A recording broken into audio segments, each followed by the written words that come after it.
Décideurs engagés, l'émission TV de l'Hémicycle qui révèle les décideurs et nous permet de comprendre ce qui, chaque jour, leur donne envie de se battre et de réussir.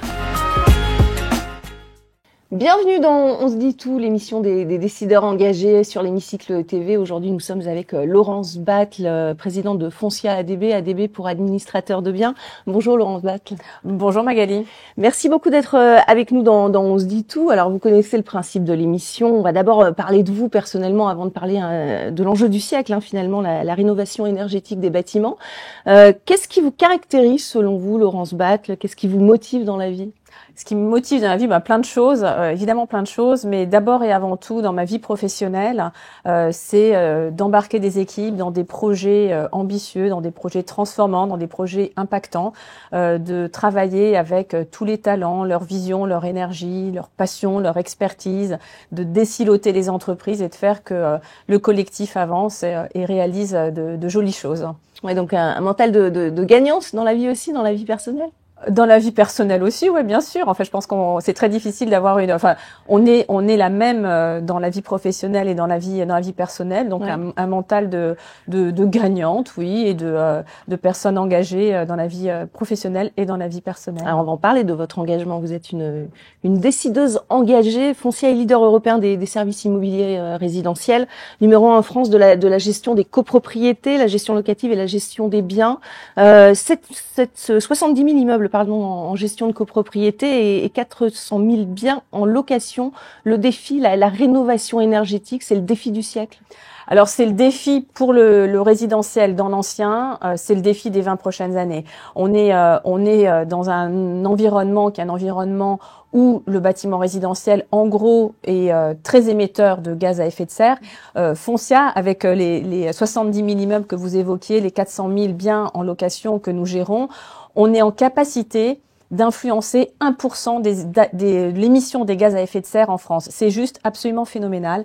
Et donc, c'est un enjeu pour nous qui est absolument majeur. Et il est majeur, évidemment, en termes d'engagement RSE. Donc, la rénovation énergétique est au cœur de notre engagement RSE. Il est majeur parce que c'est un engagement vis-à-vis de nos bailleurs pour leur permettre de continuer à louer leurs biens avec les échéances qui arrivent en 25 et en 28. Oui. Il est majeur pour nos collaborateurs parce que en s'engageant de manière extrêmement volontaire Foncia dans la réno énergétique, on donne du sens à nos collaborateurs et ils savent pourquoi ils travaillent pour Foncia. Ouais, le gros enjeu, c'est la disparition des biens classés F et classés G qui seront interdits à la location. Il y a urgence à rénover, mais comment est-ce qu'on convainc un bailleur d'entamer des travaux et où est-ce que vous mettez le curseur finalement? Est-ce que ça vaut le coup de rénover un bien pour le mettre en location? Quelle est la limite finalement? Parce que le bailleur aussi investit beaucoup d'argent. Le bailleur investit de l'argent, c'est vrai, mais gérer son patrimoine, rénover son patrimoine, c'est valoriser son patrimoine. Donc la rénovation énergétique fait sens et souvent on imagine qu'elle coûte très très cher en partie privative. Elle n'est pas si chère que ça. Alors après, en partie privative, il y a des enjeux. Quand on est en chauffage collectif, c'est beaucoup plus compliqué de rénover un bien que quand on est en chauffage individuel. Mais il y a des solutions et Foncia est très engagé sur ce sujet-là. On a créé un super produit qui s'appelle Rénov Plus où le bailleur en fait choisit la note qu'il souhaite atteindre, le type de travaux que ça engendre et puis la perte de surface que ça peut engendrer. Parce que rénover, c'est aussi isolé par l'intérieur. Oui, donc ça implique une perte de surface. Ça peut impliquer une perte à peu près. C'est minime. Ça dépend du type de matériaux. Plus on met des matériaux technologiques et fins, moins on perd de surface et plus c'est cher. Et moins on met des matériaux technologiques, plus ils sont épais. Mais donc moins c'est cher et plus on perd de surface. Ouais, donc c'est un arbitrage. Et vous avez un rôle de conseil. On a un rôle de conseil, d'accompagnement et d'engagement auprès de nos bailleurs, d'engagement sur un immense travail pédagogique. Mais c'est vrai pour les bailleurs et c'est aussi très vrai pour les copropriétés parce que un appartement est généralement dans un immeuble et la copropriété a des enjeux aussi de rénovation énergétique très très important. Et donc, on a formé tous nos gestionnaires à la réno énergétique des enveloppes et donc des bâtiments. Vous parliez d'influencer. Vous dites que vous avez un rôle d'influenceur finalement. Expliquez-nous. Exactement. Mais quand on gère le volume de logements que l'on gère en France, on est leader en France, et que avec en gros le résidentiel ou les bâtiments c'est 25% des émissions de gaz à effet de serre. Avec notre part de marché, cela veut dire que avec tout le travail que l'on peut faire auprès de nos copropriétaires, de nos bailleurs, on va pouvoir les engager dans de la rénovation énergétique. C'est pas nous qui décidons, hein, c'est nous les accompagnons. Donc nous avons un rôle d'influenceur, de pédagogie, d'explication, de compréhension, parce que c'est compliqué. Bah oui, surtout on s'y perd un petit peu avec toutes ces primes gouvernementales aussi, ma prime rénov, etc. Est-ce que là aussi il y a un réel besoin de conseils pour les bailleurs? Il y a un réel besoin de conseils et pour les bailleurs et pour les copropriétés et copropriétaires, et donc on organise des sessions globales avec des AMO, avec des architectes, des AMO pour assistance maîtrise d'ouvrage pour les bâtiments quand on est en copropriété, avec des financeurs, des banques, tout ça pour éclairer nos clients dans ce parcours qui est un parcours parfois un peu complexe d'un point de vue réglementaire, je vous l'accorde bien. Et parfois un peu long aussi, hein, dans et les parfois délais. long. Et parfois long, effectivement, en copropriété, entre le moment où on commence à parler de réno énergétique et le moment où on a fini un projet de rénovation globale énergétique, il peut s'écouler 3 à 4 ans. Donc, ce sont des délais longs. Ce principe de rénovation énergétique, il est ancré dans les mentalités aujourd'hui ou il y a encore des réticences? Il commence à, enfin, il y a énormément de buzz autour de ces sujets-là. Donc, tout le monde a pris conscience qu'il y a un enjeu de rénovation énergétique. En revanche, on n'est pas encore engagé de manière complète, collective, avec une immense dynamique sur la réno énergétique. Foncia, on pousse vraiment. On a réalisé depuis 1 an et demi, on a signé un Green Deal en 2022, et on a réalisé en 1 an et demi 210 rénovations globales, c'est 15 000 logements dans des. Donc on est engagé, mais en gros, on a 10 à 15% du parc qui doit être rénové, donc on a encore beaucoup de travail devant nous. Vous dites aussi qu'il faut mettre en place des nouveaux usages et un vivre ensemble. Expliquez-nous. Alors, ça, c'est un autre enjeu. C'est un autre enjeu, absolument. C'est l'enjeu du collectif et du bien vivre ensemble. On parle de transition énergétique, mais c'est aussi une transition de vivre ensemble. Quand on travaille avec des promoteurs sur du neuf, tous ces nouveaux usages autour, par exemple, des locaux pour les vélos, des bornes IRVE, du compost, des jardins partagés, des jardins biosourcés. Tout ça est natif dans le neuf, et progressivement, les résidents, les locataires, les copropriétaires résidents vont attendre dans l'ancien aussi que ces nouveaux usages percolent, parce que c'est l'évolution normale de la société. Donc notre rôle, c'est aussi, en tant notamment que syndic, d'accompagner nos copropriétés dans l'évolution de ces nouveaux usages, dans des environnements contraints, puisque quand il n'y a pas de local à vélo, il faut trouver de la place pour mettre un local à vélo, par exemple. Mais c'est aussi notre rôle. Il y a le plan sobriété, on l'a vu l'an dernier, 19 degrés dans les appartements ou dans les maisons. Ça a été bien vécu, ça, dans les copropriétés? Ça a été bien vécu. Il y a eu un vrai. En fait, les prix de l'électricité et du gaz étaient tellement élevés que l'effort a été collectif. C'est le porte-monnaie qui a été exactement. L'effort a été collectif, et ça a été aussi quelque part un nouveau déclencheur ou un élément complémentaire pour la prise de conscience de l'importance de la réno énergétique, parce que quand on isole un bâtiment, le bâtiment consomme moins, et donc on gagne aussi en confort et en maîtrise des charges. Des éco-gestes à prévoir encore cette année, vous pensez? Oh bah oui, maintenant on est parti, on va plus s'arrêter, à la fois en été et en hiver. Enfin, pas en dessous de 19, rassurez-moi. Pas en dessous de 19. On a des copropriétés qui nous ont demandé en dessous de 19. Oui, c'est vrai. Oui, bien sûr. Alors, on va parler brièvement, parce qu'il nous reste peu de temps, de la parité au sein de la direction des entreprises. Ça aussi, c'est un engagement de Foncia? Oui, bien sûr, c'est un engagement de Foncia qui est important. Aujourd'hui, parmi donc Foncia, c'est 10 000 collaborateurs, et on a approximativement 70% de femmes dans nos collaborateurs. Ce qui est largement au-dessus de la moyenne. Ce qui est largement au-dessus de la moyenne. Quand on regarde le top 5%, le top 5%, on a aujourd'hui 40% de femmes, et notre engagement, c'est d'atteindre 50% de femmes en 2030. Donc on est vraiment dans cette volonté d'égalité des chances et de parité homme-femme. Et c'est un travail important, qui est un travail pour mener nos 70% de femmes collaboratrices vers les postes de direction, parce que Foncia, c'est aussi beaucoup de promotion en interne. Ouais, on est à 30% en moyenne, je crois, dans les comités exécutifs sur ouais, le dans les comités exécutifs, oui, absolument. On va parler, si vous le voulez bien, à la question d'une jeune fille accompagnée par la fondation Mosaïque. Mosaïque, c'est une fondation qui est dédiée à l'inclusion économique et qui agit évidemment contre les discriminations à l'emploi. C'est tout de suite après le jingle.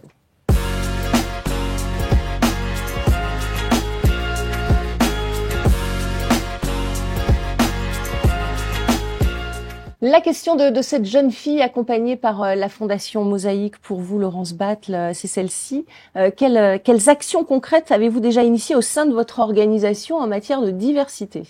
Alors, Foncia, c'est 10 000 collaborateurs et nous sommes présents partout en France. On est présents dans 600 agences, dans 72 départements. Et c'est un métier qui est un métier de terrain où donc vous devez être près de vos immeubles, près des appartements que vous gérez. Et donc nous sommes présents sur des territoires qui sont des territoires des grandes métropoles, favorisées, moins favorisées, des villes favorisées, des territoires ruraux, et tous nos collaborateurs appartiennent à ces territoires. Et donc nous recrutons chaque année environ 3000 collaborateurs et collaboratrices qui viennent de ces territoires et de la diversité de ces territoires. Donc vous priorisez le recrutement local. Local. Local, absolument local. C'est un métier de proximité. L'administration bien est un métier de proximité. Et 3000 collaborateurs par an, ça veut dire aussi qu'on recrute évidemment des personnes qui sont issues du monde de l'immobilier, mais aussi beaucoup de personnes qui sont en reconversion. Donc chaque année, sur nos 3000 collaborateurs recrutés, c'est environ 60% qui viennent de reconversion professionnelle, et on les accompagne, on les forme. On vient de mettre en place une formation pour les gestionnaires copro. C'est 300 heures de formation qu'on leur propose sur 18 mois pour les accompagner dans ces évolutions.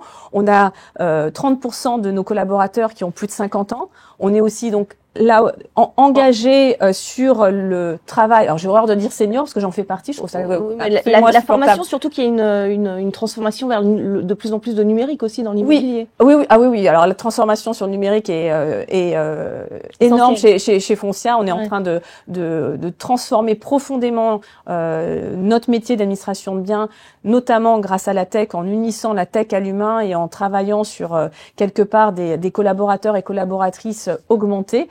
Donc on est vraiment en plein dans ce sujet. Donc diversité sur les profils en reconversion, sur les profils plus seniors, diversité, on en a parlé, égalité des chances avec les femmes. On est aussi engagé avec une mission handicap depuis 3 ans. On va renouveler pour les 3 prochaines années. On a 4000 collaborateurs qui sont formés au handicap et à l'intégration du handicap dans la vie professionnelle pour que ce soit pas un sujet, en fait, que ça n'est pas un sujet.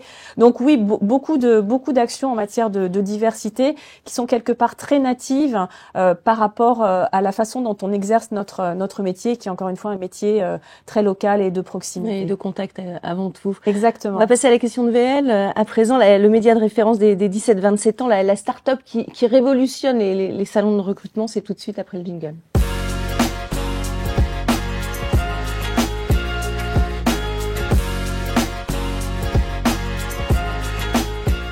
La question de VL Média pour vous, Laurence Battle, c'est celle-ci, celle que vous avez choisie. Il y avait plusieurs propositions. Toutes les études montrent que le niveau d'engagement des salariés baisse. Vous allez nous le dire si c'est le cas aussi à Foncia année après année.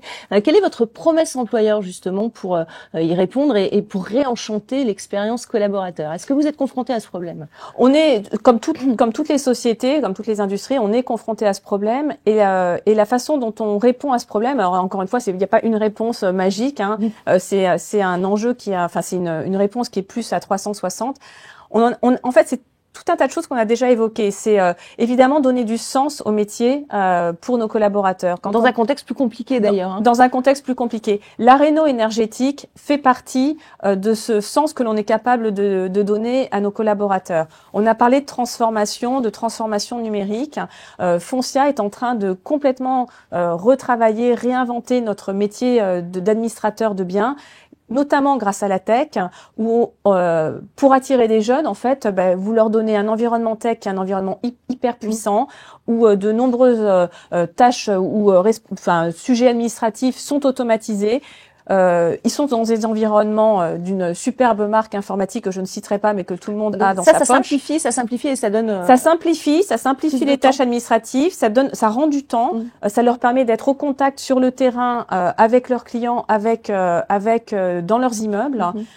Et donc c'est tout un écosystème avec des environnements de travail qui sont repensés. On a beaucoup investi dans nos agences pour faire des environnements de travail qui peuvent ressembler d'ailleurs un peu à. Oui, on est bien ici. Hein. On est pas mal, hein. On est pas mal. Ça compte beaucoup aussi. Ça compte beaucoup. L'environnement de travail, la tech dans laquelle nos collaborateurs bossent, ça compte énormément. Ça compte énormément quand vous voulez recruter des jeunes, qui sont digital natives, vous devez vous-même être digital native. Par contre, ça peut faire peur peut-être à ce que vous disiez, les seniors, on n'aimait pas ce terme, mais tout ce qui est transformation digitale, ça peut aussi parfois. Oui, mais si on leur simplifie la vie, en fait, alors à 50 ans, on est capable quand même de se servir de matériel informatique et d'applications. On est tous maintenant très natifs dans les applications. Toute la façon dont on réinvente le métier par la tech, c'est dans des environnements très type application. Donc en fait, c'est très très simple en fait d'appréhension. On simplifie la vie. Dernière question, la question de l'hémicycle, c'est tout de suite après le jingle.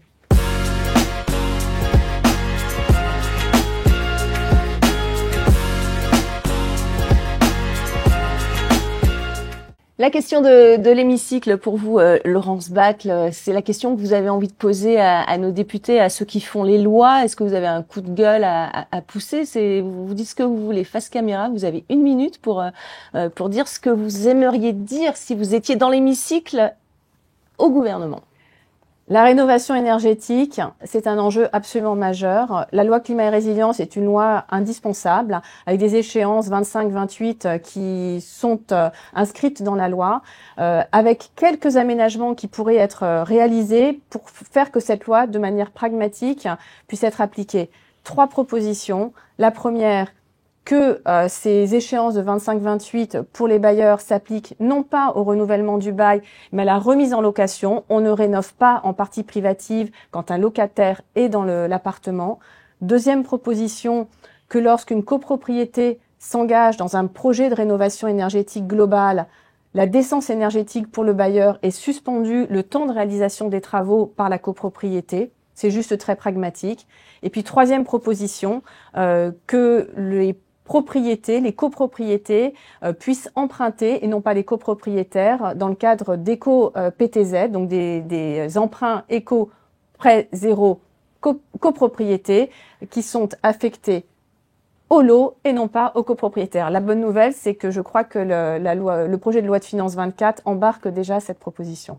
Ouais, donc c'est le nerf de la guerre. C'est ça, c'est la grosse question, c'est la question du financement de cette rénovation énergétique. La question du financement est critique, hein, effectivement. Et encore une fois, tout l'enjeu, c'est de réussir ces rénovations énergétiques sans pour autant générer une crise du logement.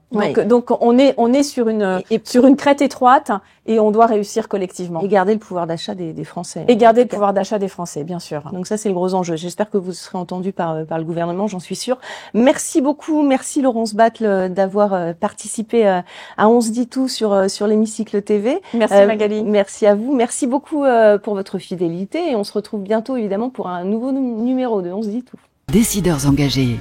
L'émission TV de l'hémicycle qui révèle les décideurs et nous permet de comprendre ce qui, chaque jour, leur donne envie de se battre et de réussir.